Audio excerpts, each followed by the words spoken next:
দেখেন কি করে রাখছে মিস্ত্রি, পুরো হচ্ছে বিম এবং হচ্ছে কলাম ডিসকানেক্ট হয়ে গেছে। মানে ডিসকানেক্ট বলতে এই জায়গাটা থেকে পুরো রড দেখা যায়, শুধু এই জায়গায় ফাঁকা না, ভিতরে একদম রড ওইটা পর্যন্ত দেখা যায়। তো কেন হয়েছে এই জিনিসটা একটু বলবো।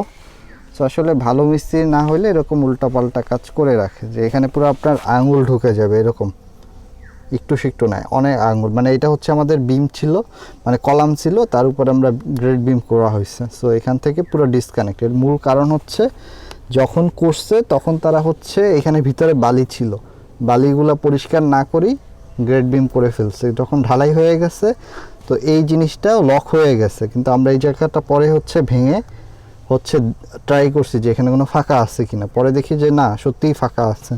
এটার কিছু অংশ হয়তো বা সিমেন্ট বালু দিয়ে লক হয়ে গেছিলো, বাট পরে হচ্ছে ফাঁকা আছে। সো এই জিনিসগুলো অনেকেই জানেন না, কিন্তু তাদের বিল্ডিংয়ে কিন্তু এরকম হয়ে আছে, কিন্তু তারা জানেও না যে এখানে ডিসকানেক্ট হয়ে আছে। সো এটা কিন্তু মহা প্রবলেম, এবং এটা আমরা টেস্ট করে দেখতে হবে যে ডিসকানেক্ট আছে কি না।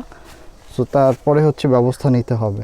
তো আগে থেকেই হচ্ছে বলে দেওয়া হয় যে এখানে কি করবে, কিভাবে কাজটা করবে মিস্ত্রি। সো এরপরে হচ্ছে যখন করে ফেলে, কারণ এই জায়গাগুলা ওদের হচ্ছে অলসতার কারণে হয়েছে, অন্য কোনো কারণ নেই। এই জায়গাটা পানি দিয়ে বালিটাকে ধুয়ে তারপরে কাজ করার কথা ছিল। সো এটা না করে এভাবে করে রাখছে। সো এটা আসলে কোনোভাবেই অ্যালাউ করা যাবে না, নতুন করে আবার করতে হবে, এটা ভেঙে করতে হবে।